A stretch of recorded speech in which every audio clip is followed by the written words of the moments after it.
কোরআনের কথাকে ছড়িয়ে দেয়া এখন এটা সহজ হয়ে গেছে আলহামদুলিল্লাহ। তো এই জন্য আমরা যেন এটার ভালো দিকে কাজে লাগাই, আমরা যেন এটার নেগেটিভ সাইডগুলোকে প্রমোট না করি। এই জন্য ওয়াজ শুনতে যারা এসেছেন, যেহেতু আজকে এটা আমার প্রথম মাহফিল এবছরের, আলহামদুলিল্লাহ এবছরের আমার প্রথম মাহফিল আমি লক্ষ্মীপুর দিয়ে শুরু করেছি। তো এই জন্য সবার প্রতি আমার নসিহাত, যারা ওয়াজ শুনতে এসেছেন আপনারা এই নিয়তে আসবেন যে কোরআন সুন্নাহর আলোকে এমন কিছু কথা শুনে যাব আমল করার নিয়তে। কিসের নিয়তে? যাতে আমার জীবনটা পরিবর্তন হয়ে যায়, যাতে এই ওয়াজ শোনাটা আমার জান্নাতে যাওয়ার ওয়াসিলা হয়ে যায়, যাতে আমার নাজাতের ওয়াসিলা হয়, ঠিক কিনা? এরপরে ক্যামেরাম্যান যারা এসেছো তোমরাও নিঃসন্দেহে সেই যতদিন আমরা এই শীতের সিজনে ওয়াজ করি তোমরাও থাকবা। তোমাদের প্রতি নসিহাত হচ্ছে তোমরাও অনেক বড় সওয়াবের ভাগীদার। এই যে কোরআনের কথাগুলো তোমরা প্রচার করে দিচ্ছ, তোমাদের এখানে কন্ট্রিবিউশনও কম নয়। তবে এখানে তোমাদের স্বচ্ছতা বজায় রাখতে হবে। স্বচ্ছতা, নিজেদের মধ্যে আবার মারামারি করা যাবে না। এখন বক্তাদের মধ্যে মারামারি আছে না নাই? কাদা ছোড়াছুড়ি আছে না নাই? কাফের ফতুয়া আছে না নাই? লক্ষ্মীপুরে এগুলো বোধহয় কম না? তো এক আলেম আরেক আলেমকে দেখতে পারে না, একজন আরেকজনের জনপ্রিয়তায় জেলাসি ফিল করে, প্রতিহিংসা পরায়ণ। তো এই প্রভাব যদি যারা ক্যামেরাম্যান তাদের মধ্যেও পড়ে যায়, এটা ভয়ঙ্কর হবে। অনেক ইউটিউব চ্যানেলের ওনাররা দেখি দুই বক্তার ছবি দিয়ে এই বক্তা এমনে ওই বক্তা এমনে, আর মাঝখানে লিখে রাখছে যুদ্ধ। মাঝখানে কি যুদ্ধ, মানে ওনার সাথে ওনার যুদ্ধ, ভারত পাকিস্তান খেলা। তো ইউটিউব চ্যানেলের ওনার ভাইরা যারা এসছো তোমরা অনেক সওয়াবের ভাগীদার হবে যদি তোমরা প্রফেশনালিজম মেনটেন করে দাওয়াতের কাজ করতে পারো। আয়োজক কমিটি যারা আছে তাদেরকে আমি বলবো আপনারাও ইখলাসের সাথে মানুষকে কোরআনের কথা শোনাবার উদ্দেশ্যে এই প্রোগ্রামগুলোর আয়োজন করবেন, তাহলে এই প্রোগ্রামগুলো থেকে অনেক মানুষ উপকৃত হবে। আর সম্মানিত ওলামায়ে কেরাম যারা এই শীতের মৌসুমে কথা বলবেন তাদের কাছে আমি বিনীত অনুরোধ জানাই, অন্যের পিছনে লেগে থাকবেন না। আপনার জীবনের সবচাইতে দামি বিষয় হচ্ছে আপনার সময়। আমাদের জীবনের সবচাইতে দামি জিনিস কি? আমাদের সময়। তো আপনার সময়টাই যদি আল্লাহর দেয়া, স্রষ্টার দেয়া সবচেয়ে দামি সময় যদি আপনি অন্যের পিছনে লাগিয়ে ফেলেন তো নিজের কল্যাণ করবেন কখন?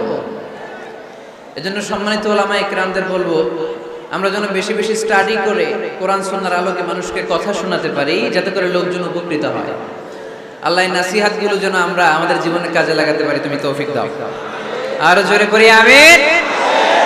আমি আপনাদের খেদমতে আমার খুতবার শুরুতে সূরাতু আল জুমআর 10 নম্বর আয়াত তেলাওয়াত করেছি। কয় নাম্বার শুনতেছেন? কষ্ট হচ্ছে না তো? আমি যখন প্রশ্ন করব আপনাদেরকে আওয়াজ করে উত্তর দিতে হবে। আর এই যে ছেলেরা কথা বলো না, দোহাই লাগে তোমাদের, কথা বলো না, আওয়াজ করো না, ডিস্টার্ব করো না প্রোগ্রামের, চুপচাপ। লক্ষ্মীপুরের ছেলেরা খুব ভদ্র আমি জানি, একেবারে চুপচাপ। সূরাতুল জুমার 10 নম্বর আয়াতে আল্লাহ তাআলা আমাদেরকে কর্মচঞ্চল হতে বলেছেন, কাজ করে খেতে বলেছেন। কাজে লজ্জা নেই, লজ্জা অলসতায়। কাজে লজ্জা আছে? লজ্জা কিসে? অলসতায়, অকর্মণ্যতায়। লেজিনেস খুব খারাপ, কিন্তু অ্যাক্টিভ হওয়া, এনার্জেটিক হওয়া এটা নবীদের সুন্নাত, ঠিক কিনা? তো এই আয়াতের মাধ্যমে আল্লাহ তাআলা গোটা বিশ্বের মানুষদেরকে কাজের প্রতি উৎসাহিত করেছেন। আল্লাহ বলেছেন ফাইদা কুদিয়াতিস সালাতু ফান্তাশিরু ফিল আরদ আবতাগু মিন ফাদলিল্লাহ। যখন সালাত শেষ হয়ে যায় তখন তোমরা জমিনে ছড়িয়ে পড়ো, প্রত্যেকের ওয়ার্ক প্লেসে চলে যাও, কাজ করো। আবতাগু মিন ফাদলিল্লাহ, আর আল্লাহর দেয়া ফদল তালাশ করো, রিজিক তালাশ করো। মসজিদের ভিতরে রিজিক আছে? কথা কয় না। মসজিদে গেলে কি টাকা পাওয়া যায়? খাওয়া পাওয়া যায় না। খাবার উৎপন্ন করতে হয় মসজিদের বাইরে, এ জমিনে। মসজিদে গেলে রহমত পাওয়া যায়। মসজিদে গেলে কি পাওয়া যায়? এজন্য মসজিদে ঢোকার সময় আমরা কোন পা দিয়ে ঢুকি আর কি পড়ি? আল্লাহুম্মা ইফতাহলি আবওয়াবা রাহমাতিক, আল্লাহুম্মা ইফতাহলি আবওয়াবা রাহমাতিক। আমরা বলি হে আল্লাহ আপনি আপনার রহমতের দরজা আমাদের জন্য খুলে দেন। সুবহানাল্লাহ পড়েন। এই দোয়া থেকে বোঝা গেল মসজিদে ঢুকলে কি পাওয়া যায়? সবাই বলতে হবে কি পাওয়া যায়? মসজিদে ঢুকলে রহমত পাওয়া যায়, আর মসজিদ থেকে বের হলে রিজিক পাওয়া যায়, ফদল পাওয়া যায়। ফদল, ফদলের আরেক অর্থ হচ্ছে রিজিক। এজন্য মসজিদ থেকে যখন বেরোই কোন পা দিয়ে বেরোই? আর কি পড়ি? আল্লাহুম্মা ইন্নী আসআলুকা মিন ফদলিক, হে আল্লাহ আপনার কাছে আমি আপনার ফদল চাই, রিজিক চাই। এই ফদলের কথাই আল্লাহ কোরআনে বললেন, فَإِذَا قُضِيَتِ الصَّلَاةُ فَانتَشِرُوا فِي الْأَرْضِ وَابْتَغُوا مِن فَضْلِ اللَّهِ وَاذْكُرُوا اللَّهَ كَثِيرًا لَعَلَّكُمْ تُفْلِحُونَ। সুবহানাল্লাহ পড়েন। আল্লাহ ডেকে বললেন, গোলাম যখন সালাত শেষ হয়ে যায় জমিনে ছড়িয়ে পড়ো, মসজিদে বসে থেকো না। আদেশটা কার? সালাত যখন শেষ মসজিদে বসে থাকার দরকার নাই, জমিনের মধ্যে ছড়িয়ে ছিটিয়ে পড়ো। ওয়াবতাগু মিন ফাদলিল্লাহ, আমার ফদল তালাশ করো, আমার রিজিক তালাশ করো, বেশি বেশি আমাকে স্মরণ করো। সুবহানাল্লাহ পড়ো।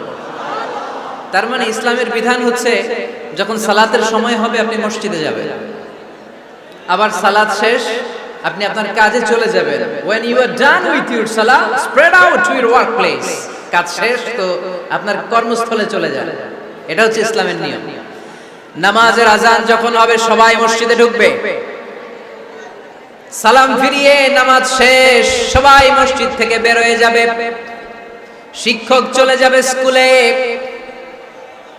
কৃষক চলে যাবে ফসলের খেতে, ব্যবসায়ীরা চলে যাবে শপিং মলে, মেম্বার অফ দ্য পার্লামেন্ট চলে যাবে সংসদ ভবনে। যে যার কাজের মধ্যে সে তাড়াতাড়ি ইনভলভ হয়ে যাবে। সালাত শেষ, কাজে ঝাঁপিয়ে পড়ো। আদেশটা কার? তাহলে ইসলামে ইবাদতের অ্যাটিটিউডটা বুঝতে পারছেন? কাজের সময় কাজ, নামাজের সময় আওয়াজ করে বলেন, কাজের সময় নামাজের সময়। সুন্দর হয়েছে না বিষয়টা? ফাইদা কুদিয়াতিস সালাতু ফান্তাশিরু ফিল আরদ, যখন তোমাদের সালাত শেষ তখন জমিনে ছড়িয়ে পড়ো। জমিনটাকে আল্লাহ আমাদের জন্য উর্বর বানিয়েছেন। জমিনে বীজ রোপণ করে দিলেই এখানে ফসলের ব্যবস্থা করে দেয় কে? ওয়াল্লাযী জাআলা লাকুমুল আরদা যালুলান ফামশু ফি মানাকিবিহা ওয়া কুলু মির রিজকি ওয়া ইলাইহিন নুশুর। তিনি তো এমন সত্তা যিনি তোমাদের জন্য জমিনটারে ফ্ল্যাট বানিয়ে দিয়েছেন, সমতল বানিয়ে দিয়েছেন। এই জমিনের অলিতে গলিতে, বনে বাদারে, রাস্তায়, সাগরে, পাতালে, পাহাড়ে, বিভিন্ন জায়গায় তোমরা ঘুরে বেড়াও। সেখানে যে আমি আল্লাহর রিজিক তালাশ করো। সুবহানাল্লাহ। এই জমিনটাকে আল্লাহ সাহালাতুল মাসালিক, চলার জন্য সহজ বানিয়ে দিয়েছেন, ফ্ল্যাট। বিমান থেকে এটা খুব সুন্দর দেখা যায়, জমিনটা খুব ফ্ল্যাট দেখা যায়, সমতল। এই সমতল হওয়ার কারণে এখানে চাষাবাদের সুযোগ সুবিধা করে দিয়েছে কে? তাহলে বোঝা গেল এই জমিনটা সমতল এবং উর্বর, ভেরি ফার্টাইল ল্যান্ড। আমাদের সালাত শেষ আমরা কাজে চলে যাব, আবার আজান হলে মসজিদে ঢুকে যাব। এটাই হচ্ছে ইসলামের নিয়ম। সাইয়েদনা ওমর ফারুক যখন মসজিদে নববীর ইমাম, তিনি ইয়ামান দেশের কিছু লোকদের সাথে সাক্ষাৎ করলেন। কোন দেশের? ইয়ামান, যুদ্ধ বিধ্বস্ত একটা দেশ এখন। প্রাচীন নগরী হাদ্রামাউত, বা'লাবাক, এই ইয়ামান দেশের কিছু লোকের সাথে তিনি সাক্ষাৎ করলেন। তারা গোল হয়ে বসে থাকে, নামাজের পরে যায় না, বসে বসে সুবহানাল্লাহ পড়ে, আলহামদুলিল্লাহ পড়ে জিকির করে। ওমরে ফারুক ভাবলেন দেখি পরের ওয়াক্তে কি হয়। উনি আসরের নামাজে ইমামতি করতে আসলেন, এসে দেখলেন ইয়ামানের লোকেরা মসজিদের বারান্দায় আশেপাশে বসে আছে, সবাই যায়, এরা যায় না। মাগরিবের সালাতে উনি ইমামতি করতে আসলেন। ওমরে ফারুক নামাজ শেষ করে দেখলেন সবাই চলে যায়, কিন্তু ইয়ামানের লোকগুলো যায় না। এশার সালাত পর্যন্ত তিনি ওয়েট করলেন। এশার নামাজ পড়ে চলে যাওয়ার সময় ওমরে ফারুক দেখলেন সবাই নামাজ পড়ে কাজে চলে যায়, কিন্তু ইয়ামান দেশের লোকগুলো যায় না। ওমরে ফারুক বললেন, মা বালুকুম মা খাতবুকুম, ঘটনা কি? কি হয়েছে তোমাদের? সবাই নামাজ পড়ে চলে যায়, কাজে যায়, তোমরা যাও না কেন? এখানে কি করো? ইয়ামানিরা বলতে শুরু করলো, নাহনু আল মুতাওয়াক্কিলুনা আলাল্লাহ, আমরা এখানে আল্লাহর উপর তাওয়াক্কুল করে বসে আছি। ওমরে ফারুক অবাক হলেন, আনতুম আল মুতাওয়াক্কিলুনা ফিল্লাহ, তোমরা আল্লাহর উপর তাওয়াক্কুল করে বসে আছো? তো এই যে সারাটা দিন খাপটি মেরে এখানে বসে থাকলে তোমাদের খাবার আসে কোথা থেকে? উপার্জন হয় কি করে? ইনকাম আসে কোথা থেকে? রুজি রুটি হয় কোথা থেকে? ইয়ামানি লোকগুলো বলল, আমরা এখানে বসে বসে জিকির করি, তেলাওয়াত করি, বুজুর্গের মতো বসে থাকি, আমাদের বুজুর্গিয়া জিকির দেখে আশেপাশের লোকেরা এসে আমাদেরকে খাবার দিয়ে যায়। উমরে ফারুক বললেন, সর্বনাশ, তাইলে তো তোমরা আল মুতাওয়াক্কিলুনা ফিল্লাহ, না, তোমরা হচ্ছে আল মুতাওয়াক্কিলুনা আলা বা'দিকুম বা'দা, একে অপরের উপর নির্ভরশীল। যারা প্লেটে করে খাবার নিয়ে আসে তোমরা তাদের উপর তাওয়াক্কুল করছো, কারণ তারা যদি প্লেট ভরে খাবার নিয়ে আসে তোমাদের পেটে কোনো দানা পানি পড়বে না। তোমরা আল্লাহর উপর মুতাওয়াক্কিলুনা আলাল্লাহ, না, তোমাদের সাধ্যের সবটুকু করার পরে তারপরে তোমরা তাওয়াক্কুল করবে। কি সুন্দর ইসলাম। এক সাহাবী বললেন, ইয়া রাসূলুল্লাহ, আমি উটে চড়ে এসেছি, তো আপনি তো আমাদেরকে তাওয়াক্কুলের ওয়াজ করেছেন, আমি উটের রশিটা গাছের মধ্যে না বেঁধে যদি শুয়ে থাকে আল্লাহর উপর তাওয়াক্কুল করি, উটটা থাকবে না?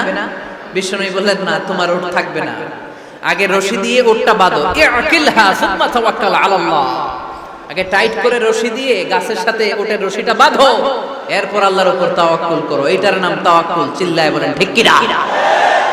আপনার পার্টটা আপনার করতে হবে, আপনার যে রোল, এই রোলটা প্লে করতে হবে। আপনার সর্বোচ্চটুকু করার পরে আমরা তাওয়াক্কুল করি একজনের উপর। চিল্লায় বলেন তিনি কে?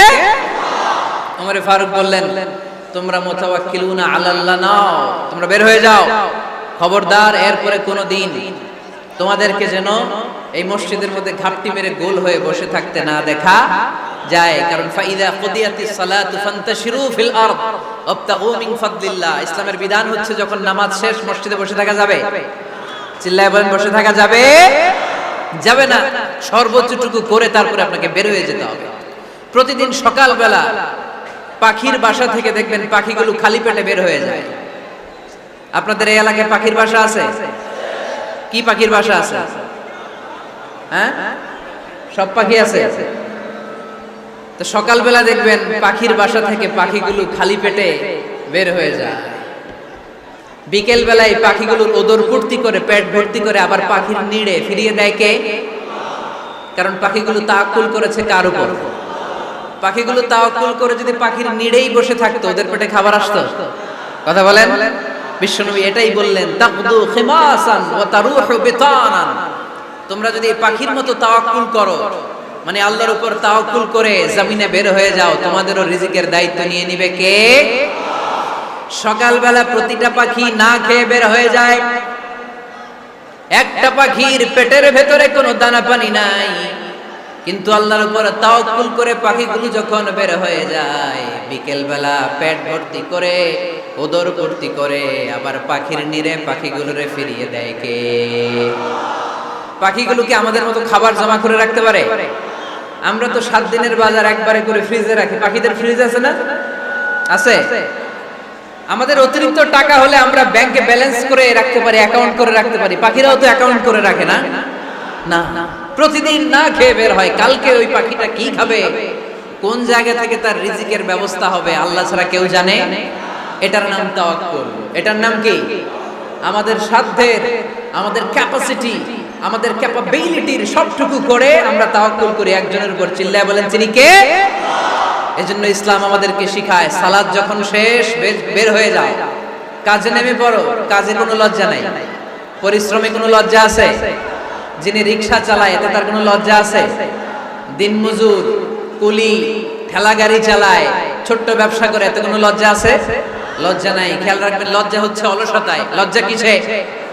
বিষ্ণু ঈসা ইসলাম বলেছেন, মা আকালা আহাদুন তুআমান কাত্তু খায়রুম মিন আইয়াকুলা মিন আমালি ইয়াদি।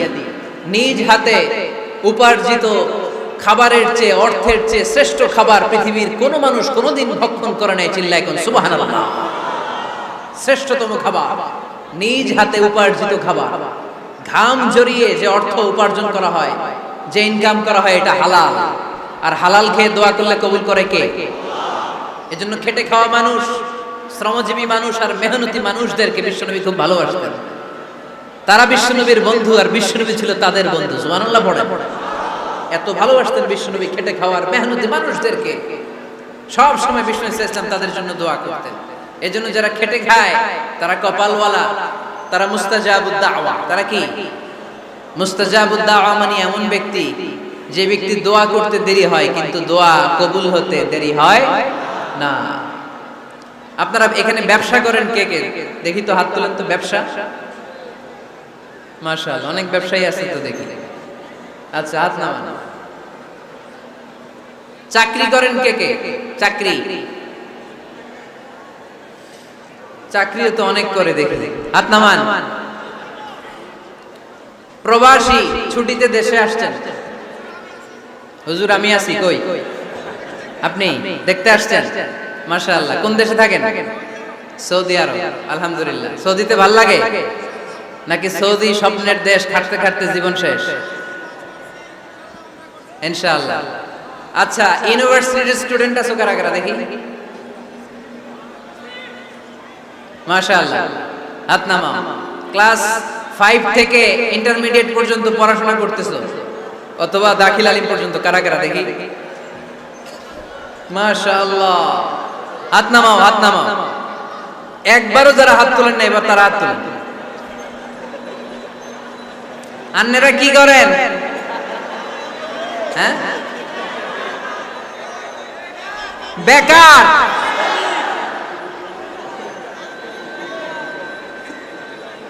বাংলাদেশে চাকরির বাজার খুব মন্দা, ঠিক কিনা?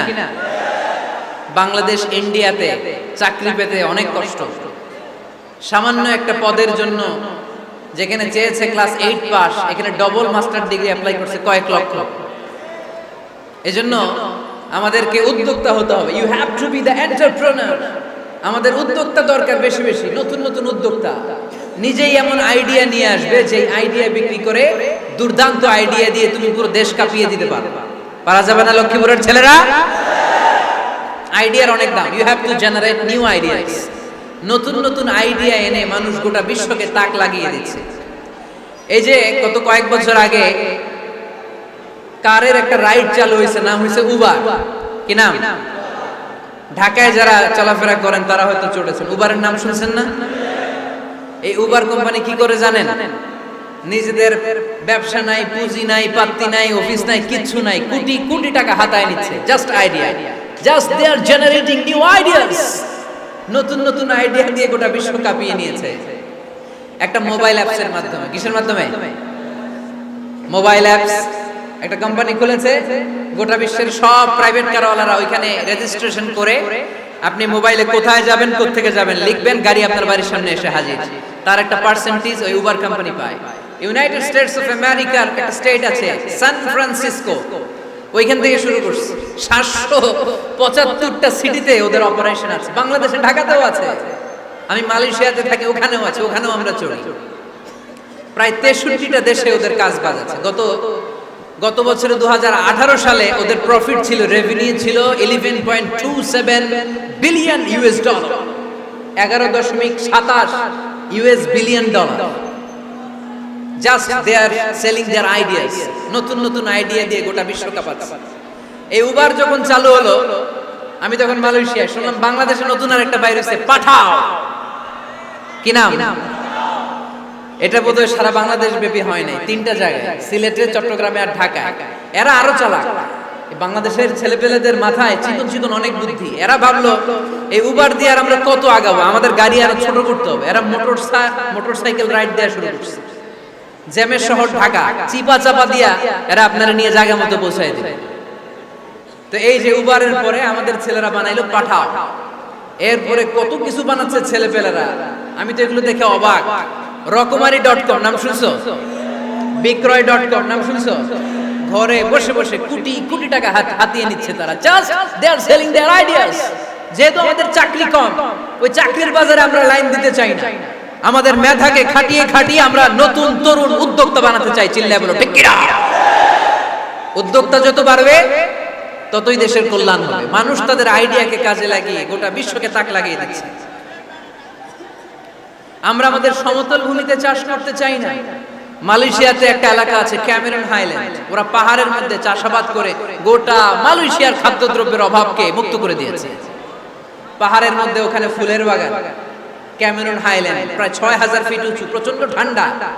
এই ঠান্ডা পাহাড়ি হিল ট্রাক্টস এরিয়াতে মালয়েশিয়ার এই ক্যামেরন হাইল্যান্ডে ওখানে আছে ফুলের বাগান, আছে ফলের বাগান, আছে চায়ের বাগান, ওখানে মধুর চাষ হয়, ওখানে শাকসবজি চাষ হয়, ওখানে অনেক কিছু চাষাবাদ হয়। ওই ফলমূল শাকসবজি দিয়ে গোটা মালয়েশিয়ার 14টা স্টেটে যত শাক সবজি ফলমূল লাগবে ওরা আঞ্জাম দেয়। আর আমরা আমাদের সমতল ভূমিতে চাষ করতে চাই না। আমরা চাষাবাদকে খুব লজ্জা মনে করি, এটা ভুল আইডিয়া। আমাদের যে এলাকা যে জিনিসের জন্য বিখ্যাত ওইটাকে আমাদের ব্র্যান্ডিং করতে হবে। লক্ষ্মীপুর কিসের জন্য বিখ্যাত? নারিকেল সুপারি। নারিকেল সুপারি যে পৃথিবীর কত মানুষ, ইন্দোনেশিয়ান লোকেরা মুড়ির মতো খায় নারিকেল আর সুপারি। তো এইটারে আমাদের ব্র্যান্ডিং করতে হবে। যেই দেশে যেটা আছে, যে এলাকা যেই পণ্যের জন্য বিখ্যাত ওইটা আমাদের ব্র্যান্ডিং করতে হবে। আমাদের আদমজির জুট মিল বন্ধ না, ভাওয়ানি জুট মিল বন্ধ। আমাদের পাট শিল্পকে ধ্বংস করে দিয়ে ইন্ডিয়া এখন ওই কটনের পাঞ্জাবি বানায়, জুট কটনের পাঞ্জাবি। আছে না নাই? পুরা বাংলাদেশের মার্কেট এই জুট কটনের পাঞ্জাবি দিয়ে সয়লাভ। আমাদের বাংলাদেশের পাট দিয়ে যদি আমরা মিহি পাঞ্জাবি বানাতে পারতাম, গোটা বিশ্বকে, বিশ্ব বাজারকে আমরা দখল করে নিতে পারতাম। ঠিক কি না? এজন্য আমাদেরকে নতুন নতুন আইডিয়া জেনারেট করতে হবে। চাকরির পিছনে বসে থাকলে চলবে না। আর আজান যদি হয়ে যায় ছুটে যাব মসজিদে, আর নামাজ শেষ হলে আমরা আমাদের কাজের দিকে চলে যাব। চিল্লায় বলেন ঠিক কি না? যেটাই করব আমরা ভালোভাবে করব। আল্লাহ বলেছেন লিয়াবলুয়াকুম আইয়ুকুম আহসানু আমালা। লক্ষ্মীপুরের ভাইয়েরা আওয়াজ করে উত্তর দেন, আওয়াজ করে উত্তর দিতে হবে। জান্নাতে যেতে হলে 100তে কত নাম্বার পেতে হবে? হ্যাঁ, হয় নাই 51। কি নাম তোমার? হ্যাঁ, ফরহাদ। জান্নাতে যেতে হলে 100তে আমার দরকার 51। 100তে কত লাগবে? ফাআম্মা মান সাকুলাত মাওয়াজিনুহু ফাহুয়া ফি আইশাতির রাদিয়া। সেদিন মিজানের পাল্লা যার ভারী হয়ে যাবে সে আনন্দ উৎসবে থাকবে।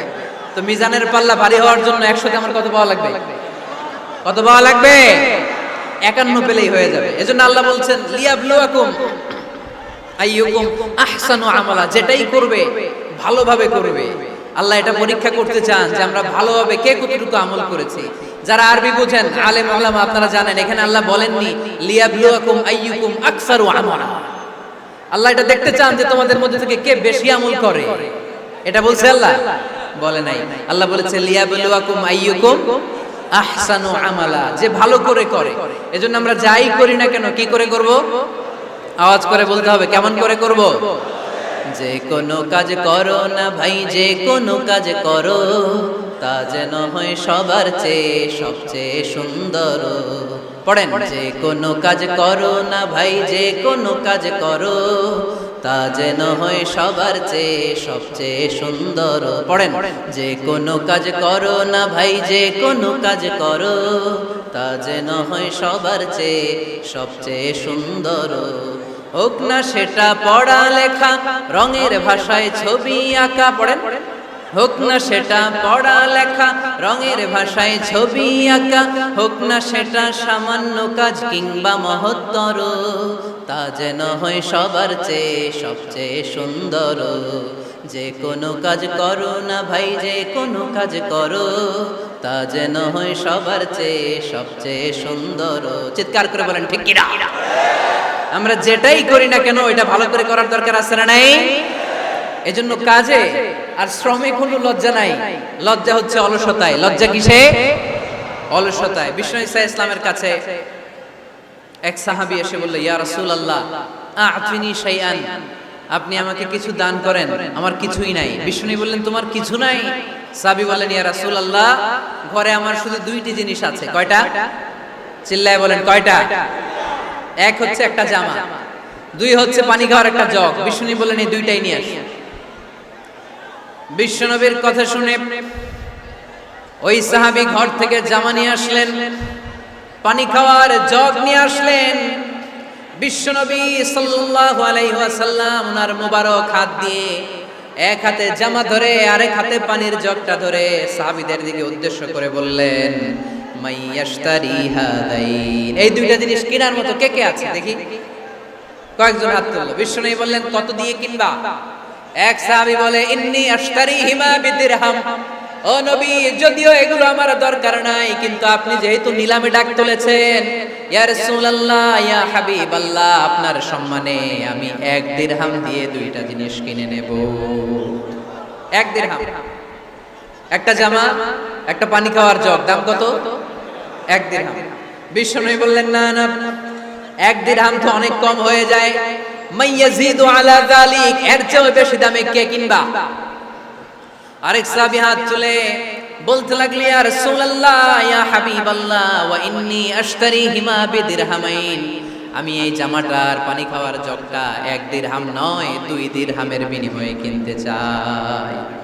বিষ্ণু ইসা ইসলাম ওই সাহাবাকে দিয়ে 2 দিরহাম নিয়ে, যে লোকটা ভিক্ষা করতে এসেছিল তার হাতে 2 দিরহাম দিয়ে বললেন, যাও 1 দিরহাম দিয়ে ঘরে খাবার কিনে দিয়ে আসো, আরেক দিরহাম দিয়ে একটা কুঠার কিনে নিয়ে আসো।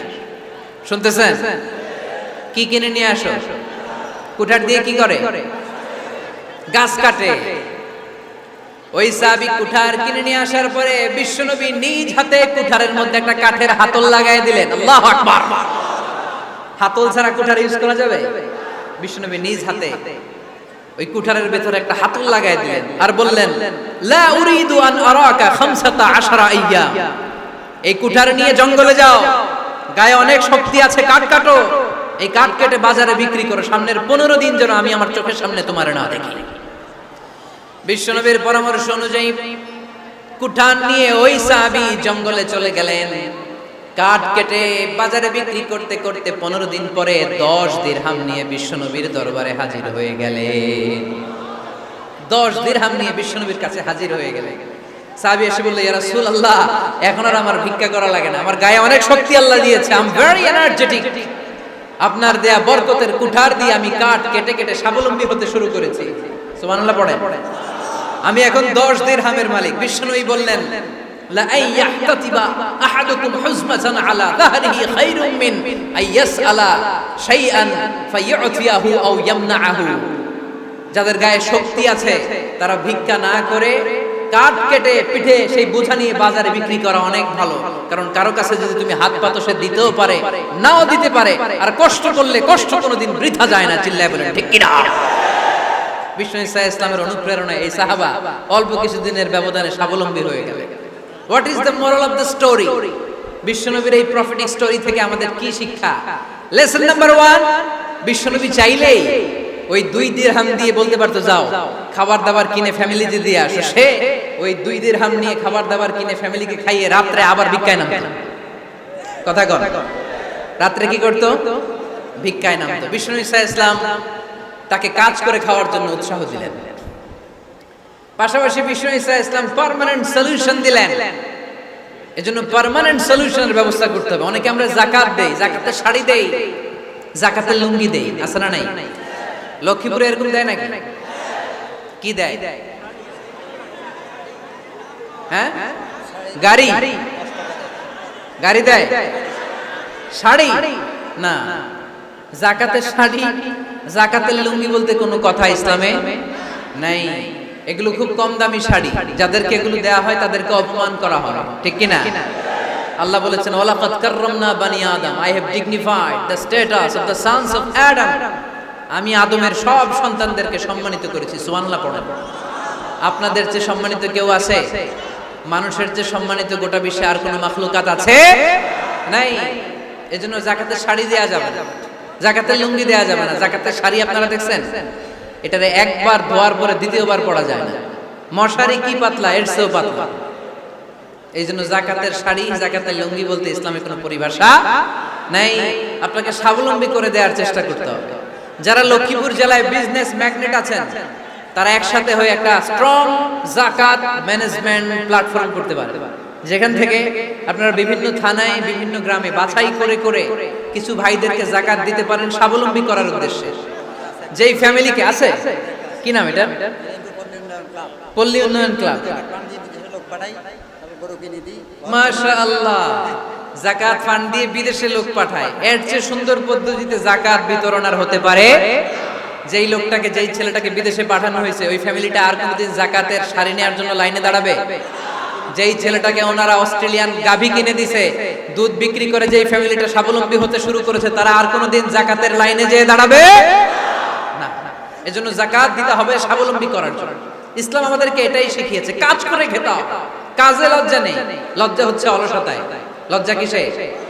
আজকের আলোচনা থেকে এটা মুখস্থ করে নিতে হবে। কাজে লজ্জা নেই, লক্ষ্মীপুরের ইয়াংস্টারেরা শ্রমে লজ্জা নেই, পরিশ্রমে লজ্জা নেই, লজ্জা অলসতায়। লজ্জা কিসে? আরো জোরে। নবীরা কি এমনি এমনি বসে বসে খাইছে? কঠিন পরিস্থিতিতেও নবীরা পরিশ্রম করে উপার্জন করা লেগেছে, ঠিক কিনা?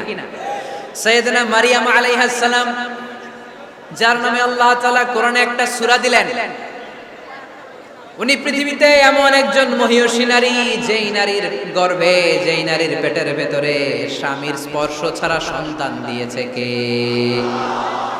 সাইয়েদনা ঈসা আলাইহিস সালাম পেটে আসলেন। মারিয়াম আলাইহিস সালাম লজ্জা পেলেন। হায় হায়, কেমন করে এলাকাবাসীদের কাছে আমি আমার মুখ দেখাবো? বিয়ে করি নাই, স্বামী নাই, বিয়ে হয় নাই, স্বামী নাই, কিন্তু পেটে সন্তান চলে এসেছে। হায় হায়, এলাকায় কেমনে মুখ দেখাবো? লজ্জায় পড়ে মারিয়াম আলাইহিস সালাম এলাকা থেকে চলে গেলেন। কি অবাক করা কাণ্ড! বাচ্চা ভূমিষ্ঠ হওয়ার জন্য, বড় হওয়ার জন্য 6 মাস 7 মাস লাগে নাই, পেটে বাচ্চা আসার সাথে সাথে বাচ্চাটারে বড় করে দিয়েছে কে? সাইয়েদাতুনা মারিয়াম আলাইহিস সালাম এবার বসে পড়লেন, বুঝতে আরম্ভ করলেন প্রেগন্যান্সির পেইন উঠেছে। হঠাৎ করে পেট থেকে বাচ্চা ভূমিষ্ঠ হয়ে যাওয়ার পরে উনি কাঁপতে আরম্ভ করলেন। ক্ষুধার চোটে খাবার কিছু নাই, সামনে ঝর্ণা, উপরে একটা খেজুর গাছ। সাইয়েদনা ঈসা আলাইহিস সালামকে কোলে নিয়ে মারিয়াম আলাইহিস সালাম মনে মনে ভাবে, হায় রে, কেউ যদি একটু খেজুর পেড়ে দিত, এই ক্ষুধার মুহূর্তে আমি খেজুর খেয়ে পেটের ক্ষুধা নিবারণ করতাম। রব্বুল আলামিন মারিয়ামকে উদ্দেশ্য করে আয়াত নাজিল করে দিলেন, ওয়া হুজ্জি ইলাইকি বিজিযিন নাখলাতি তুসাকিত আলাইকি রতবান জানিয়া। কোরআন সাক্ষী, হুজ্জি ইলাইকি বিজিযিন নাখলা, এর মানে হচ্ছে মারিয়াম, কেউ পেড়ে দিবে না, একটু কষ্ট করে হাতটা উঁচু করে খেজুরের ডালা ধরে ঝাঁকুনি মারো, টসটসে কাঁচা পাকা খেজুর নিচের দিকে পড়বে, তারপর তুমি তুলে খাবে। সুবহানাল্লাহ পড়ে। আল্লাহ চাইলে অটোমেটিক্যালি কারামাত হিসেবে খেজুরগুলো নিচে ফেলতে পারতেন না? কথা কন, খেজুরগুলো অটোমেটিক্যালি নিচের দিকে পড়ছে? পড়ে নাই। আল্লাহ শিক্ষা দিয়েছে, যেই পরিস্থিতিতে থাকো না কেন, তোমাকে শ্রম ব্যয় করে, কষ্ট করে তোমার উপার্জন করতে হবে, রিজিকের বন্দোবস্ত করতে হবে। চিল্লায় বলেন ঠিক কিনা? ইসলাম আমাদেরকে এটাই শিখিয়েছে, কাজে লজ্জা নাই। আবার বিশ্বনবী বললেন, ইন খামাতিস সাআ ওয়াফি ইয়াদি আহাদিকুম ফাসিলাতুন, তোমাদের কারো হাতে যদি একটা চারা বীজ থাকে, সে যদি দেখে কিয়ামত হতে শুরু করেছে, ফাইন ইসতাতাআ আন ইয়াগরিসাহা ক্বাবলা আন তাকুমাস সাআ ফালইয়াগরিসহা, কারো হাতে একটা চারা বীজ নিয়ত করেছে, চারা বীজটা রোপণ করবে, ইন দা মিন টাইম দেখলো কিয়ামত হতে শুরু করেছে, বিশ্বনবী বললেন, যদি তোমার সুযোগ থাকে কিয়ামত হওয়ার আগে চারা বীজটা রোপণ করে দাও। কথা বুঝতে পেরেছেন? আপনার হাতে একটা চারা বীজ, আপনি প্ল্যান করেছেন এই চারা বীজটা রোপণ করবেন। ইন দা মিন টাইম দেখেন কি হওয়া শুরু হয়েছে, ইদা জুলজিলাতিল আরদু জিলজালাহা, দ্য বিগেস্ট আর্থকোয়েক, ভূমিকম্প শুরু হয়েছে, কিয়ামত হয়ে যাবে। বিশ্বনবী বললেন, কিয়ামত হইতেছে ওদিকে, আর তোমার হাতে যদি চারা বীজ থাকে, দেরি করো না, কিয়ামত তোমার কাছ পর্যন্ত আসার আগে সুযোগ পেলে চারা বীজটা রোপণ করে দাও। ইসলাম শিখিয়েছে শেষ নিঃশ্বাস পর্যন্ত তোমাকে লড়ে যেতে হবে। এই পৃথিবীতে কেউ কাউকে জায়গা করে দেয় না, জায়গা করে নিতে হবে। এই পৃথিবীটা, the life is not a bed of roses, এটা ফুল বিছানো কোনো ফুল সজ্জা নয়, এটা কণ্টকাকীর্ণ। কেউ আপনারা স্পেস করে দিবে না, কেউ আপনাকে সুযোগ করে দিবে না, কেউ আপনারা জায়গা করে দিবে না, বরং আপনি জায়গা করে নিলে টাইনা নিচে নামান। কথা বলে। এজন্য কখনো অলসতাকে স্থান দেয়া যাবে। রাসূল বাত্তালি, দুক্কানু শয়তান, অলস মস্তিষ্ক শয়তানের আড্ডা। অলস যদি কেউ থাকে, এটারে টেনে বেঁধে কাজে নামাবে, পারা যাবে? আলহামদুলিল্লাহ, লক্ষ্মীপুরে এরকম অলস ছেলে পেলে নাই।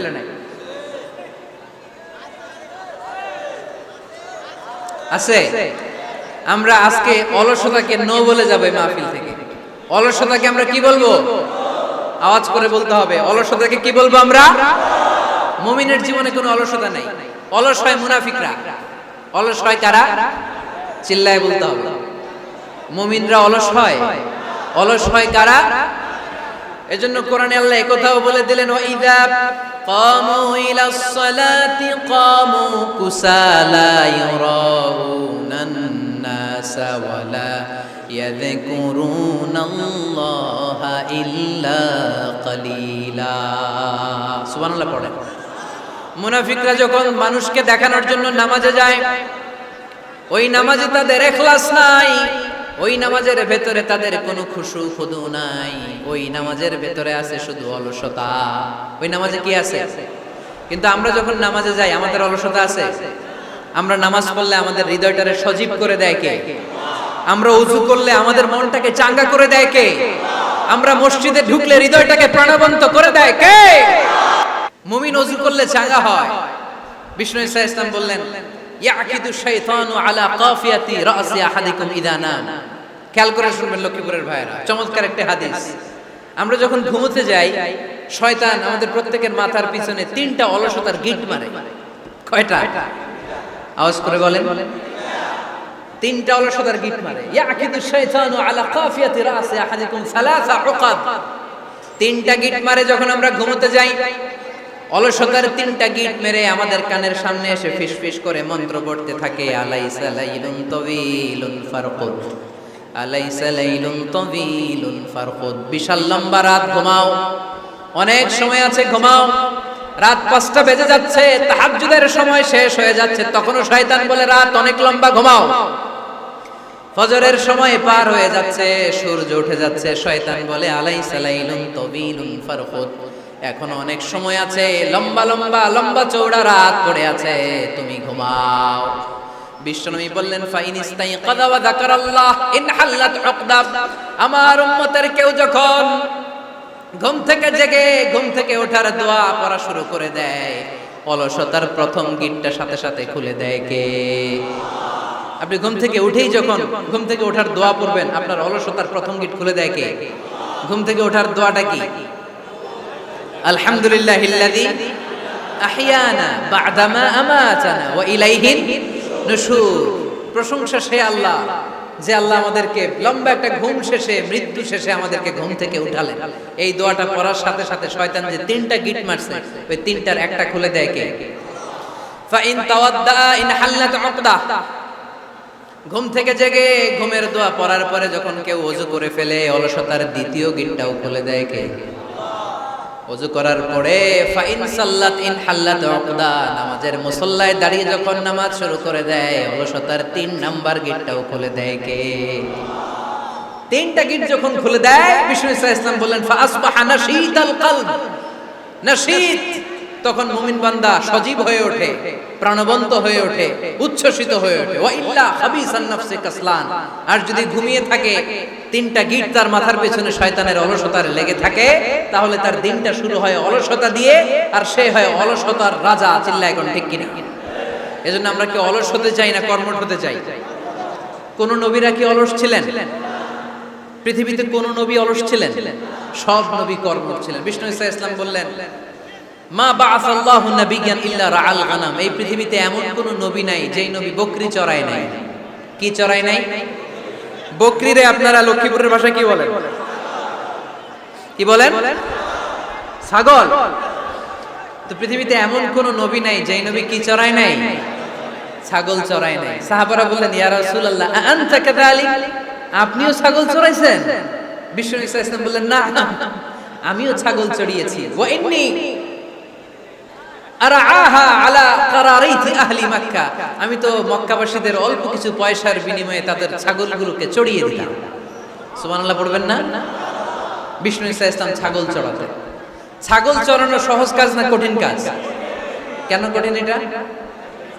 হ্যাঁ, টেরা খুঁটি মারে। হ্যাঁ, কি করে? বসে থাকতে হয়। তো ছাগল যারা পালে তারা জানে ছাগল পালা কত কষ্ট।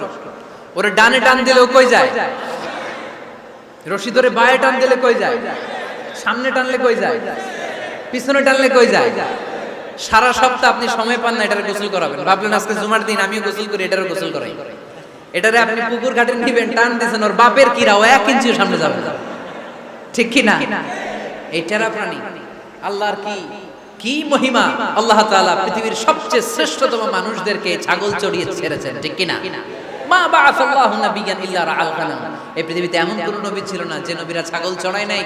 আল্লাহ বুঝাতে চাইলেন ছাগল চড়ানো অনেক কষ্টের কাজ। অনেক ধৈর্যের প্রয়োজন। এখন নবীরা তোমরা ছাগল চড়াও, কিছুদিন পর ছাগলের চেয়েও টেরা জাতি মানুষ চড়াইতে হয়। মানুষের মধ্যেও টেরা আছে না নাই? ভালো বললে ভালোটা বুঝে না, ডানে যেতে গেলে বায়ে যায়, বায়ে যেতে বললে ডাইনে যায়, এরকম আছে না নাই? সম্মানিত ভাইয়েরা, সমস্ত আম্বিয়া আলাইহিmus সালাম ওনারা কর্মঠ ছিলেন। সাইয়েদনা আদম আলাইহিস সালাম নিজ হাতে চারা গাছ রোপণ করে চাষাবাদের কাজ করেছেন, সুবহানাল্লাহ পড়েন। সাইয়েদনা ইব্রাহিম আলাইহিস সালাম চাষাবাদের কাজ করেছেন। সাইয়েদনা দাউদ আলাইহিস সালাম নিজ হাতে যুদ্ধের জন্য যে পোশাক পরতে হয়, যেটা পরলে গায়ের মধ্যে ছুরি মারলেও ঢুকে না, ওই শিরস্ত্রাণ বানিয়েছেন, নিজ হাতে তলোয়ার বানিয়েছেন, সুবহানাল্লাহ পড়েন। সাইয়েদনা মূসা আলাইহিস সালাম ছাগল চড়িয়েছেন। সাইয়েদনা মূসা আলাইহিস সালামের মেজাজ নরম না গরম? নবীদের মধ্যে সবচেয়ে বেশি মেজাজওয়ালা নবী ছিলেন মূসা আলাইহিস সালাম। উনিও 8 থেকে 10 বছর সাইয়েদনা শুআয়ব আলাইহিস সালামের এরিয়াতে ছাগল চড়িয়েছেন। চিল্লায়ে বলেন সুবহানাল্লাহ। এজন্য নবীরা যেহেতু কাজ করেছেন, কর্মঠ ছিলেন, আমরাও কর্মঠ হব, ঠিক কি না? সাহাবারাও কর্মঠ ছিলেন, বিশ্বনবীর সাহাবারাও ব্যবসা করতেন। সাইয়েদনা আবু বকরের বিশাল ব্যবসা প্রতিষ্ঠান ছিল, সুবহানাল্লাহ পড়েন। আপনারা হজ উমরা করেছেন কে কে দেখি? করছেন?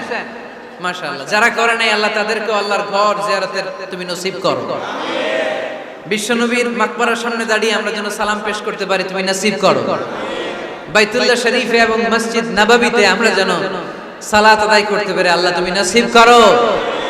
সাইয়েদনা আবু বকর রাদিয়াল্লাহু তাআলা আনহুর ব্যবসা প্রতিষ্ঠান ছিল মক্কার কাবা ঘরের পাশেই। উনার ব্যবসা প্রতিষ্ঠানগুলো যেখানে ছিল ঠিক ওইখানেই সৌদি সরকার এখন শপিং মল বানিয়ে দিয়েছে, মাতজার আবু বকর। মক্কা শহরের যেখানে বহিরাগতরা এসে ওখানে ছাগল, ওখানে ঘোড়া, উট এগুলো রাখতো, আস্তাবল রাখতো, ঘোড়া আর উট যেখানে রাখা হতো ঠিক ওই জায়গায় সৌদি সরকার ওটার পার্কিং লট বানায় দিয়েছে। মানে যেখানে আগে সাহাবাদের ব্যবসার জায়গা, ওইখানে বর্তমানে শপিং হবে। যেখানে আগের সময়কাল সাহাবারা উট আর ঘোড়া রেখে বাঁধতো, ওইখানে এখন গাড়ি ঘোড়া রাখার ব্যবস্থা করা হয়েছে। সাইয়েদনা আবু বকর অনেক বড় ব্যবসায়ী ছিলেন। ওনার নিজ টাকা দিয়ে হাবাসা থেকে আসা সাইয়েদনা বেলালকে তিনি 20,000 স্বর্ণ মুদ্রা দিয়ে উমাইয়া ইবনে খালাফের কবল থেকে তিনি মুক্ত করেছেন। সাইয়েদনা উসমান যুন্নুরাইন বড় ব্যবসায়ী ছিলেন। নিজের টাকা দিয়ে মদিনার মুসলমানেরা পানি খেতে পারে না, বিইরে রুমা নামে একটা কুয়া ছিল, এই কুয়ার মালিক ছিল ইহুদি। মুসলমানেরা পানি খেতে গেলে সে বকা দিত, পানি খেতে দিত না। বিশ্বনবী বললেন, আমার সাহাবীদের মধ্যে এমন কি কেউ নাই নিজের অর্থায়নে বিইরে রুমা কিনে মুসলমানদেরকে দিয়ে দিবে? সাইয়েদনা উসমান যুন্নুরাইন বলল, ইয়া রাসূলুল্লাহ, আপনার খেদমতে আমি হাজির। মুহূর্তের মধ্যে সাইয়েদনা উসমান যুন্নুরাইন নিজের অর্থায়নে বিইরে রুমাটা কিনে মুসলমানদের জন্য সদকা করে দিয়েছে। তো ব্যবসা না করলে, কর্মঠ না হলে, উপার্জন না হলে সদকা করা যাবে? চিল্লায় বলেন, করা যাবে? সুনানে তিরমিজির বর্ণনা, বিষ্ণু ঈসা ইসলাম মক্কা থেকে যত সাহাবারা হিজরত করে মদিনায় এসেছে, মদিনাতে কোন না কোন সাহাবার সাথে বিশ্বনবী ভ্রাতৃত্বের বন্ধনে আবদ্ধ করে দিয়েছে, সুবহানাল্লাহ পড়েন। এজন্য মক্কা থেকে যারা এসেছে এদেরকে বলে মুহাজির। এদেরকে কি বলে? আর মদিনায় যারা ছিল এদেরকে বলে আনসার। এদেরকে কি বলে? আওয়াজ করে উত্তর দিবেন। মক্কা থেকে যারা এসেছে তাদের নাম, আর যারা মদিনার সাহাবী তাদের নাম আনসার। আজকে এই মাহফিলে লক্ষ্মীপুর এর বাইরে থেকে কারা কারা আসছেন দেখি?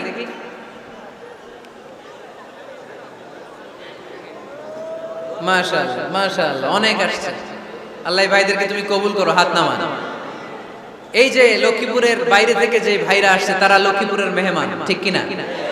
মক্কা থেকে হিজরত করে যে সমস্ত সাহাবারা এসেছিল তারা ছিল মদিনার মেহমান। বিশ্বনবী এক এক মক্কার সাহাবীকে মদিনার এক এক সাহাবীর সাথে ভ্রাতৃত্বের বন্ধনে আবদ্ধ করে দিলেন। আব্দুর রহমান ইবনে আউফ রাদিয়াল্লাহু তাআলা আনহু, ওনার সাথে ভ্রাতৃত্বের বন্ধনে যে সাহাবীকে বিশ্বনবী আবদ্ধ করে দিলেন, ওনার নাম হচ্ছে সাআদ ইবনে রাবিয়া। কি নাম? মদিনার অনেক বড় ব্যবসায়ী। বিশ্বনবী বললেন, ও আব্দুর রহমান ইবনে আউফ, সম্পদ ছেড়ে দিয়ে, পরিবার ছেড়ে দিয়ে, স্থাবর সব ছেড়ে দিয়ে আল্লাহ রাসূলের ভালোবাসায় মক্কা থেকে মদিনায় এসেছো। মদিনায় তোমার চিন্তা নাই, সাদ ইবনে রবিকে আমি তোমার ভাই বানিয়ে দিলাম। সাদ ইবনে রবি তোমার আপন ভাইয়ের মতো। সাদ ইবনে রবি বলল, আব্দুর রহমান, জীবনে তোমারে কোনোদিন দেখি নাই, তোমারে আমি চিনি না, তোমার নাম শুনি নাই, কিন্তু বিশ্বনবী তো তোমার দায়িত্ব আমাকে দিয়েছে। আমার চেয়ে বড় ধনী এই মদিনার মধ্যে দ্বিতীয় কেউ নাই। আজ থেকে তুমি আমার ভাই, আজ থেকে তুমি আমার কি। আল্লাহ আমাকে যত সম্পত্তি দান করেছে তার অর্ধেক সম্পত্তি আমি তোমার নামে দিয়ে দিলাম। ও আব্দুর রহমান ইবনে আউফ, শুধু তাই নয়, রব্বুল আলামিন আমাকে দুইজন স্ত্রী দিয়েছে। কয়জন? তুমি দেখো আমার কোন স্ত্রীকে তোমার বেশি ভালো লাগে, যার নাম তুমি বলবে সাথে সাথে আমি তারে তালাক দিয়ে দিব। তার ইদ্যত পালন শেষে তুমি তাকে বিয়ে করে তোমার সাথে নিয়ে যাবা। সুবহানাল্লাহ। কারণ বিশ্বনবী তোমার দায়িত্ব আমার কাছে দিয়েছে, তুমি আমার ভাই।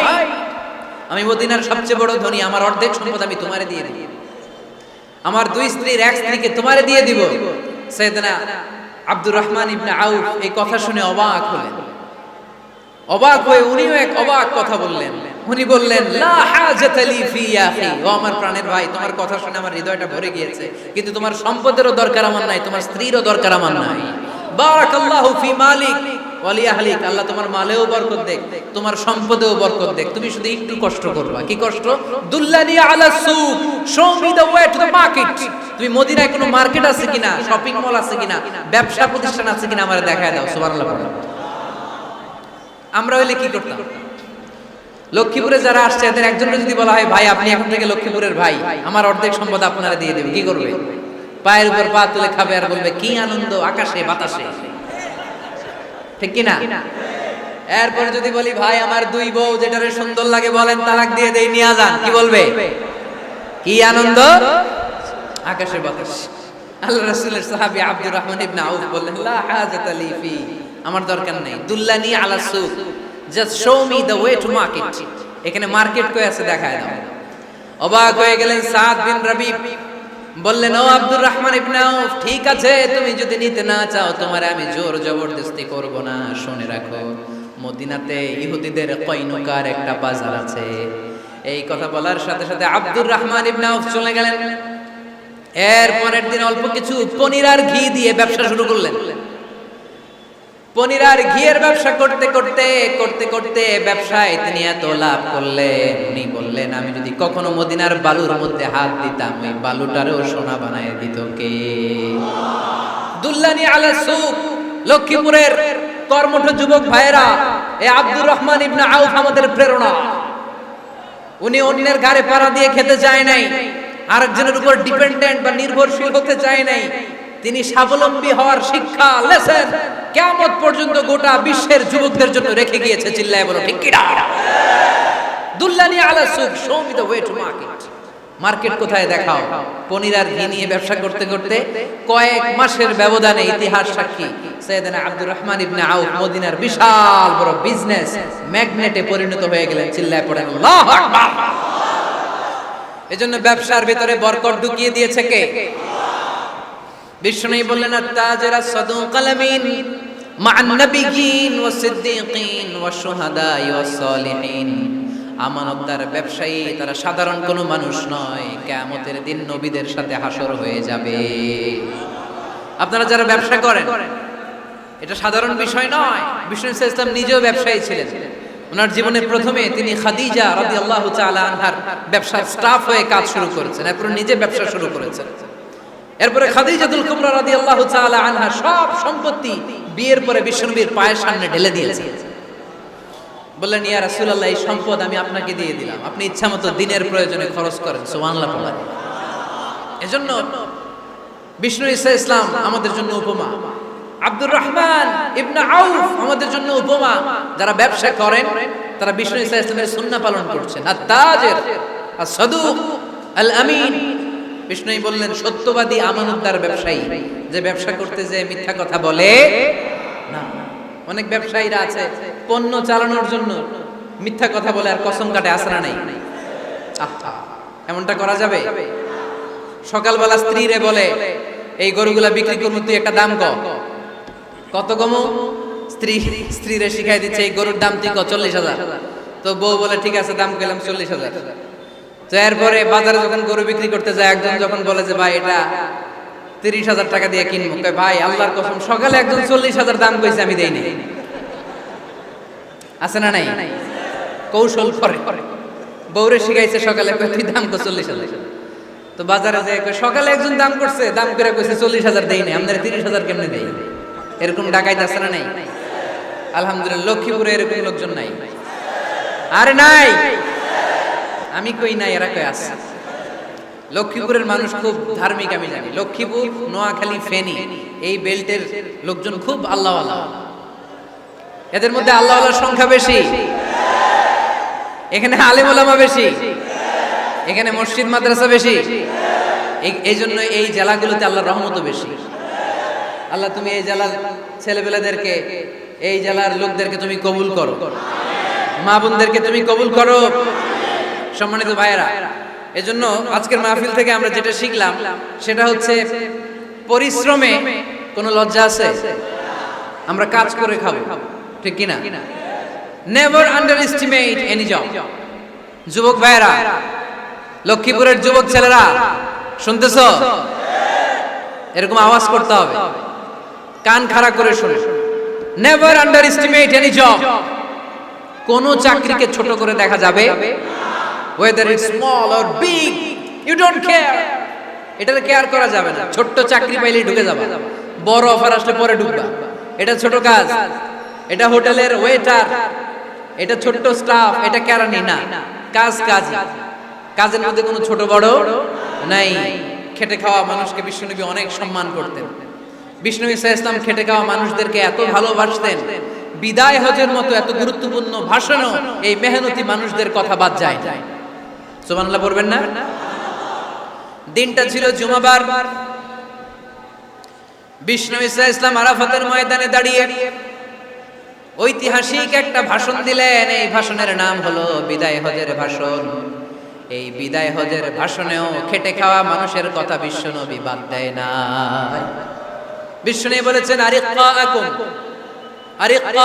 খবরদার, অধীনস্থ কর্মচারীদের সাথে খারাপ আচরণ করো না। আতঈমুহুম মিম্মা তাকুলুন ওয়াকসুহুম মিম্মা তালবিসুন। খবরদার, মনে রেখো, তোমরা যা খাবে তোমাদের অধীনস্থ কর্মচারীদেরও তা খাওয়াবে, তোমরা যা পড়বে তাদেরও তা পড়াবে। বিশ্বনবী শেষ নিঃশ্বাস ত্যাগ করে যাওয়ার আগে যেই কয়েকটা কথা বলেছিলেন তার মধ্যে মেহনতি মানুষদের জন্য কথা আছে নাড়াই।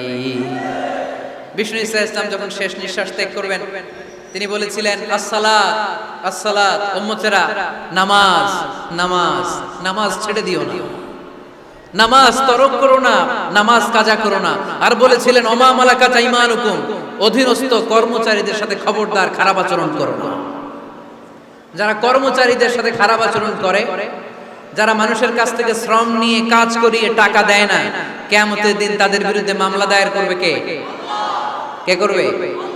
হাদিসে কুদসি সাক্ষী বিষ্ণু ইসা ইসলাম বলেন, আল্লাহ তাআলা ফরমান, আনা খাসমুহুম সালাসাতুন আনা খাসমুহুম ইয়াউমাল কিয়ামা। তিন শ্রেণীর ব্যক্তির বিরুদ্ধে আল্লাহ বলেন, আমি নিজেই কিয়ামতের দিন মামলা দায়ের করব। I will be against them in the day of judgment. Three categories of people, I will be against them in the day of judgment. তিন শ্রেণীর লোক কিয়ামতের দিন তারা ছাড় পাবে না। আল্লাহ বলেন, আমি নিজেই তাদের বিরুদ্ধে মামলা দায়ের করব। এর মধ্যে এক শ্রেণীর লোক হচ্ছে রাজুলুন ইস্তাজারা জিরান ফাস্তাউফা মিনহু ওয়া লাম ইয়াতি আজরা। একজন শ্রমিক ভাড়া করে তার কাছ থেকে কাজ নিয়েছে কিন্তু তার পারিশ্রমিক আদায় করে নাই। এরকম আছে না নাই? দাপট দেখায়, দাপট দেখায় ইউনিভার্সিটির ক্যান্টিনগুলোতে। ইউনিভার্সিটির ক্যান্টিনে যে খায় মাগার বিল দেয় না, এরকম ডাকাইত আছে না নাই? চায়ের দোকানে চা খেয়ে পরে দিমু, বিল দেয় না, আছে না নাই? দোকানে যে পণ্য কিনে বিল দেয় না, পরে দিমু, আছে না নাই? কিয়ামতের দিন আল্লাহ তোরে মাস্তানি ছুটাবে, চিল্লা এখন ঠিক কিনা? আনা খাসমুহুম, আমি নিজেই তাদের বিরুদ্ধে মামলা দায়ের করব। কথাটা কার? এজন্য বিশ্বনবী বললেন, খবরদার, মেহনতি মানুষ, খেটে খাওয়া মানুষ, এদের দোয়া কবুল হয়ে যায়। আতুল আজিরা আজরাহু ক্বাবলা আন ইয়াজিফা আরাকুহু। খবরদার, বিশ্বনবী বললেন, শ্রমিকের ঘাম শুকিয়ে যাওয়ার আগে তাদের পারিশ্রমিক মিটিয়ে দাও। বিশ্বনবীর বিখ্যাত হাদিস, আতুল আজিরা আজরাহু ক্বাবলা আন ইয়াজিফা আরাকুহু। শ্রমিকের ঘাম মাটিতে লাগার আগে, শুকিয়ে যাওয়ার আগে তাদের পারিশ্রমিক মিটিয়ে দাও। কেননা তারা যদি বদদোয়া করে তোমার জীবনকে জাহান্নাম বানিয়ে দিবে কে? বিষ্ণু ইসা ইসলাম সব সময় খেটে খাওয়া মানুষদেরকে আগলে রাখতেন। সব সময় শুধু যে ভাষণে মেহনতি মানুষদের সাথে ভালো আচরণ করতে বলতেন, শ্রমিকদের সাথে ভালো আচরণ করতে বলতেন, এমনটা নয়। ওনার ব্যক্তিগত জীবন ঘাটলেও দেখা যায় উনি শ্রমিকদের সাথে কেমন আচরণ করেছেন। বিষ্ণু ঈসা ইসলামের একজন খাদেম ছিল, আপনারা তার নাম জানেন? কি নাম? সবাই বলেন আনাস। আওয়াজ করে বলেন বিশ্বনবীর খাদেমের নাম। নামটা কেমন লাগে? ভালো লাগে? ছেলে হইলে রাখবেন তো? রাখবেন? অনেকে আমারে জিজ্ঞেস করে যে আমার একটা ছেলের নাম বলে দেন। এই এলাকার যদি কারো সম্ভাব্য আগন্তুক 2-1 মাস পরেই ছেলে পৃথিবীতে আসবে, এর নাম রাখবেন আনাস। নাম কি রাখবেন? খাদিমু রাসূলিল্লাহ, আল্লাহ রাসূল সাল্লাল্লাহু আলাইহি ওয়াসাল্লামের খাদেম। এই খাদেমের কাছ থেকে একটু শুনেন ওনার মালিক কেমন ছিল। শুনবেন নাকি কষ্ট হচ্ছে? সম্মানিত ভাইরা খেয়াল রাখবেন, কোন পীর সাহেবের ব্যাপারে যদি আপনি রিপোর্ট চান, পীর সাহেবের বউয়ের কাছ থেকে শুনবেন। কথা কয় না? বোঝে নাই বোধহয়। একজন পীর সাহেব হুজুর উনি কেমন, রিপোর্ট দিবেন কার কাছ থেকে? কার কাছ থেকে? বউয়ের কাছ থেকে। একজন বড় সাহেব, বড় নেতা, তার ব্যাপারে যদি রিপোর্ট পেতে চান, আমি কয়েকটা জায়গা বলে দিই, এই জায়গাগুলো থেকে রিপোর্ট নেবেন। 1 নাম্বার তার ড্রাইভার, 1 নাম্বার। 2 নাম্বার তার বাড়ির দারোয়ান, 2 নাম্বার। 3 নাম্বার তার খাদেম, 3 নাম্বার। 4 নাম্বার তার ঘরের কাজের মেয়ে, 4 নাম্বার। এদের কাছ থেকে আসল রিপোর্ট পাওয়া যায়, ঠিক কিনা? এবার বিশ্বনবীর ব্যাপারে বিশ্বনবীর খাদেম কি বলে শুনবেন? বুঝে নাই বোধহয়। বিশ্বনবীর ব্যাপারে বিশ্বনবীর খাদেম কি কমেন্টস করছে শুনতে চান? খাদেমের নাম আরো জোরে বলতে হবে। আনাস রাদিয়াল্লাহু তাআলা, আনাস রাদিয়াল্লাহু তাআলা আনহু বলেন, বিশ্বনবী যখন মক্কা থেকে মদিনায় হিজরত করে আসলেন, মদিনার অলিতে গলিতে আনন্দের বন্যা বয়ে গেল। তলা আল বাদরু আলাইনা বলে সবাই বিশ্বনবীকে বরণ করে নিল, সবাই বিশ্বনবীর সাথে দেখা করতে আসলো। সবাই যখন আনসারী নারী পুরুষরা দেখা করতে যায়, আমার আম্মাও বলল, আনাস মক্কা থেকে বিশ্বনবী এসেছে, চলো তোমারে নিয়ে দেখা করতে যাই। আনাসের মা আনাস রাদিয়াল্লাহু তাআলা আনহু তখন খুব ছোট্ট, তিনি যে দেখে মানুষের ভিড়ে আনাসকে নিয়ে সামনে যাওয়া যায় না। আর তিনি দেখলেন মদিনার অলিতে গলিতে মানুষের ভিড়, আনসারী আবাল বৃদ্ধ বনিতা নারী পুরুষ সবাই বিশ্বনবীর সাথে দেখা করছে। আর যারাই দেখা করছে হাতে কোনো না কোনো হাদিয়া নিয়ে বিশ্বনবীর সাথে দেখা করতেছে। সুবহানাল্লাহ কইবেন না? আনসারী যত সাহাবারা বিশ্বনবীর সাথে দেখা করতে এসেছে, কি নিয়ে আসছে? কথা কয় না?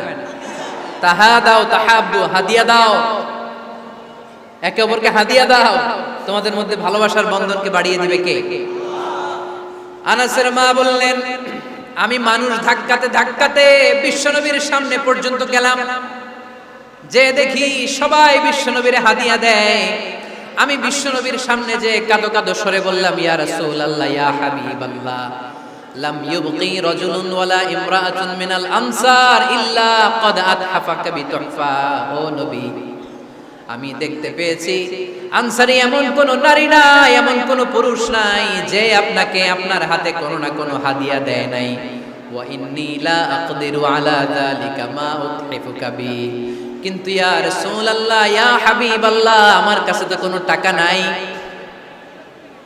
আমার কাছে কোনো পয়সা নাই, আমার ঘরে এমন কোনো জিনিস নাই যেই জিনিসটা আমি আপনারে হাদিয়া দেব। ইল্লা ইবনি হাদা, আমার এই নার ছেড়া ধন কলিজার টুকরা সন্তান আনাস ছাড়া।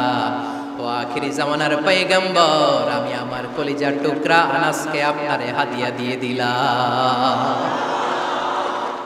ইয়া রাসূলুল্লাহ, মদিনার আনসারী এমন কোন নারী পুরুষ কেউ তো বাকি নাই যে আপনাকে হাদিয়া দেয় নাই, সবাই তো হাদিয়া দিয়ে, কিন্তু আমি তো হাদিয়া দেওয়ার মতো আমার কাছে কিছু নাই।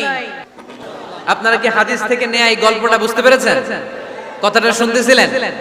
আনাস রাদিয়াল্লাহু তাআলা আনহুর মা বললেন, ইয়া রাসূলুল্লাহ, আনসারী এমন কোন নারী নাই, এমন কোন পুরুষ নাই যে আপনারা হাদিয়া দেয় নাই, কিন্তু আমার তো হাদিয়া দেওয়ার মতো কিছু নাই আমার এই কলিজার টুকরা আনাস ছাড়া।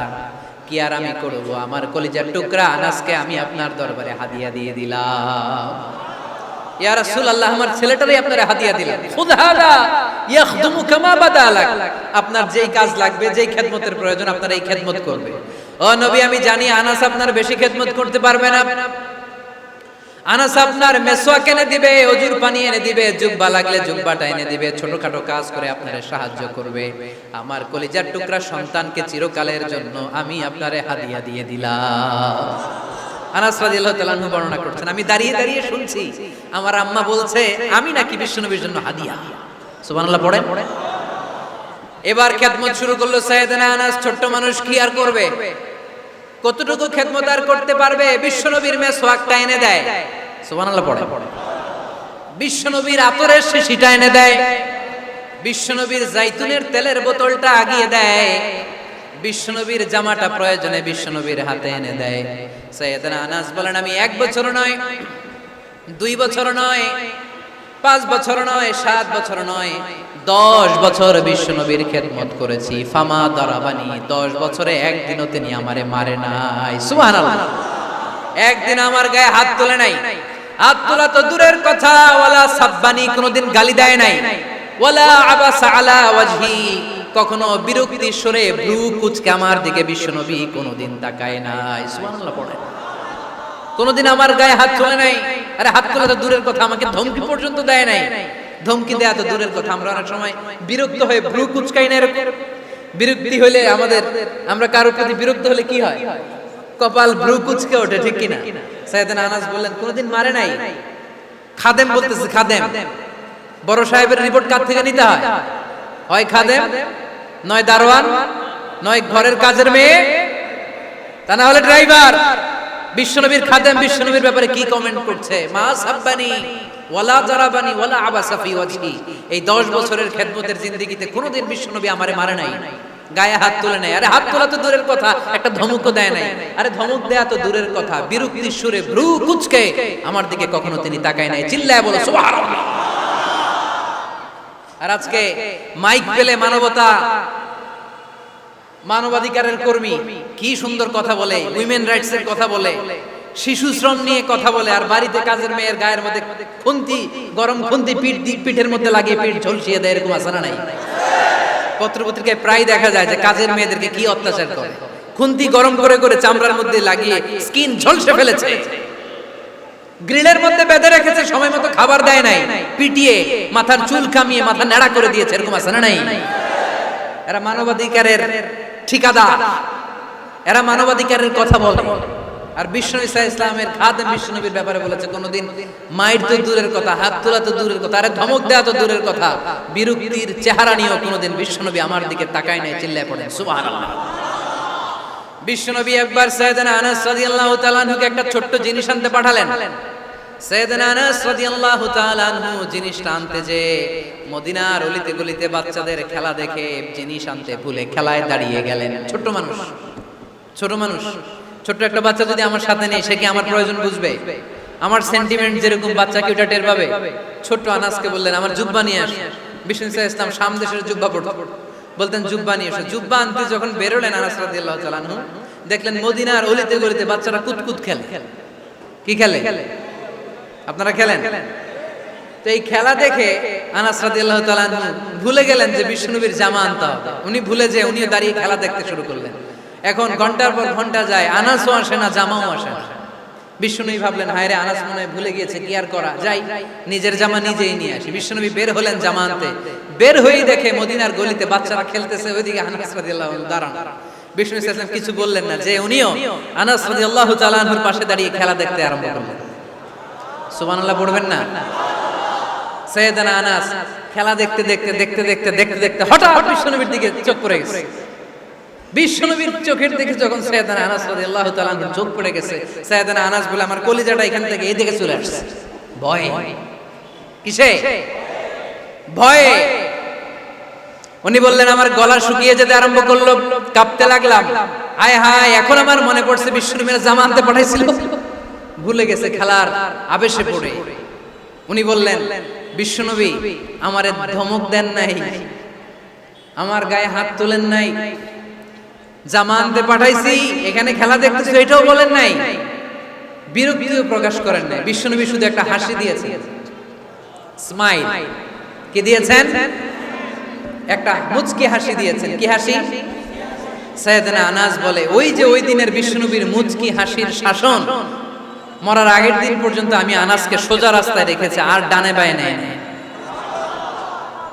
শাসন করতে জানলে লাঠি লাগে না, শাসন করতে জানলে ধমক লাগে না, শাসন করতে জানলে পিট্টি দেয়া লাগে না, মুচকি হাসি দিয়েও শাসন করা যায় কি যায় না? সাইয়েদনা আনাস বলেন কোনোদিন মারে নাই, কোনোদিন ধমক দেয় নাই, সব সময় আমাকে আদর করেছে। চিল্লায় পড়েন সুবহানাল্লাহ। এজন্য সব সময় বিষ্ণু ঈসা ইসলাম শ্রমিকদেরকে ভালোবাসতেন। শ্রমে কোনো লজ্জা নাই, লজ্জা হচ্ছে অলসতায়। আজ থেকে এই মাহফিল, এই এত বড় আয়োজন, এত বড় গ্যাদারিং তখনই সার্থক হবে যখন আমরা এই সিদ্ধান্তে আসতে পারবো যে আমরা অলস সময় কাটাবো না, আমরা আমাদের এই সময়গুলোকে প্রোডাক্টিভ ওয়েতে কাজে লাগাবো, কোনো না কোনো কাজের সাথে জড়িত হব। Never underestimate any job, whether it's big or small, বড় হোক বা ছোট হোক, কোনো কাজকে আমরা ছোট করে দেখব না। যে কোনো কাজ করো না ভাই, যে কোনো কাজ করো তা যেন হয় সবার চেয়ে সবচেয়ে সুন্দর। আমাদের অবসর সময়গুলোকে কাজে লাগানোর দরকার আছে না নাই? আমরা নিজেদেরকে কর্মঠ করে, কর্মজীবী হিসেবে, শ্রমজীবী হিসেবে নিজেদেরকে প্রতিষ্ঠিত করতে চাই। রাজি আছো মুসলমান? লক্ষ্মীপুরের যুবক ছেলেরা আওয়াজ করে বলো পারা যাবে? লজ্জা কিসে? লজ্জা কিসে? অনেকে টাঙ্কি মারে, এদিক সেদিক ঘুরে আর বলে আমার আব্বা চেয়ারম্যান। আরে তোর আব্বা চেয়ারম্যান, তুই কি?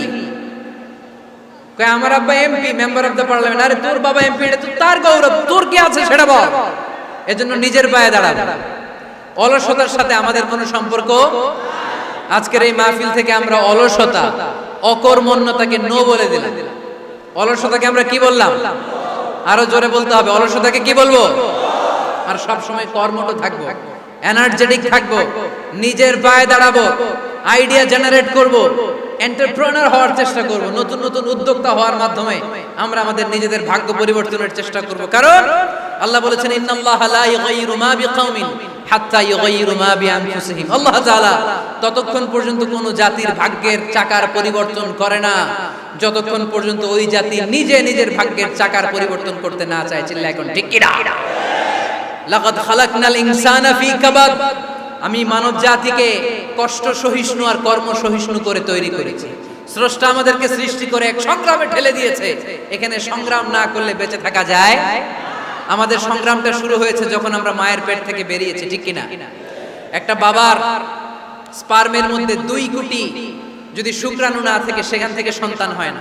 তার মানে এই 2 কোটি শুক্রাণুর মধ্য থেকে আপনি একজন সফল মানুষ, যিনি বাকি 2 কোটির মধ্যে থেকে সব শুক্রাণুগুলোকে হারিয়ে আপনি সফল হতে পেরেছেন। সেখান থেকে দুনিয়ার বুকে আপনি যখন এসেছেন আপনাকে সংগ্রাম করে আসতে হয়েছে। যারা সিজারের মাধ্যমে পৃথিবীতে আসে তাদের এই সংগ্রামটা থাকে না, কিন্তু যারা নরমাল প্রসেসে পৃথিবীতে আসে তাদের প্রচন্ড সংগ্রাম করে, প্রচন্ড চাপা খেয়ে পৃথিবীতে আসতে হয়, ঠিক কিনা? কারণ আমাদের সাইজ ছিল অনেক বড়। আমাদের মায়ের যে অঙ্গটা দিয়ে আমরা পৃথিবীতে আসবো ওই জায়গাটা ছিল খুবই সরু। আমাকে সংগ্রাম করে, আমাকে যুদ্ধ করে, আমার নিজের অস্তিত্বের প্রমাণ দিয়ে চিৎকার মেরে এই পৃথিবীতে আসতে হয়েছে। চিল্লায় বলো ঠিক কিনা? এজন্য এই পৃথিবীর বুকে আমরা যতদিন থাকবো সংগ্রাম করে বাঁচতে হবে, ঠিক কিনা? পরিশ্রমে লজ্জা আছে? লজ্জা কিসে? মনে থাকবে লক্ষ্মীপুরের ছেলেরা, যে আয়াত দিয়ে শুরু করেছি সে আয়াত দিয়ে শেষ করছি। যখন সালাতের সময় হয় মসজিদে যাব, আর সালাত যখন শেষ হয় তখন মসজিদের বাইরে আমরা কাজে নেমে পড়বো। রাজি আছি তো?